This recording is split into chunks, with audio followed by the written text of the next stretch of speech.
செங்கண்மாஞாலத்தரசர் அபிமான பங்கமாய் வந்து நின் பள்ளிக்கட்டில் கீழே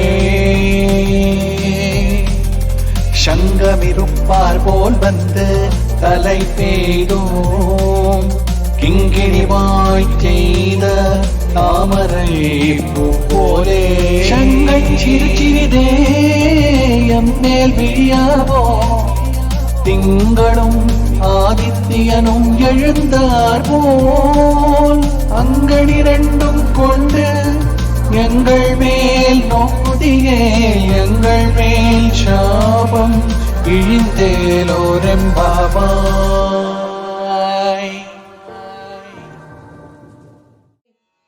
ಈ ವಿಸ್ತಾರವಾದ ಸಪ್ತದೀಪಾವೃತವಾದ ಭೂಮಂಡಲದಲ್ಲಿ ಎಂತೆಂತಹ ರಾಜ ಮಹಾರಾಜರು ಅಭಿಮಾನ ಭಂಗಪಟ್ಟು ಬಂದು ಕೊನೆಗೆ ನಿನ್ನ ಮಂಚದ ಕೆಳಗಡೆ ಪಾದದಲ್ಲಿ ಗುಂಪುಗೂಡಿ ಶರಣಾಗತ ಭಾವದಲ್ಲಿ ಇರುವಂತೆ ನಾವೂ ಬಂದು ನಮ್ಮ ತಲೆಗಳನ್ನು ಒಪ್ಪಿಸಿದೆವು, ನಿನ್ನನ್ನು ಆಶ್ರಯಿಸಿದೆವು.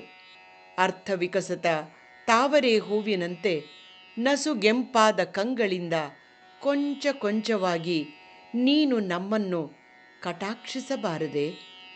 ಸೂರ್ಯನೂ ಚಂದ್ರನು ಒಂದೊಂದು ಕಣ್ಣಲ್ಲಿ ಉದಿಸಿ ಬಂದಂತೆ ನಿನ್ನ ಸುಂದರ ನೇತ್ರಗಳು ನಮ್ಮ ಮೇಲೆ ಕಟಾಕ್ಷ ಬೀರುವಂತಾದರೆ ನಮ್ಮ ಜನ್ಮಾಂತರಗಳ ಪಾಪಗಳು ನಷ್ಟವಾಗಿ ನಮ್ಮ ಈ ವಿಶಿಷ್ಟ ವ್ರತವು ಸಿದ್ಧಿಸುವುದು.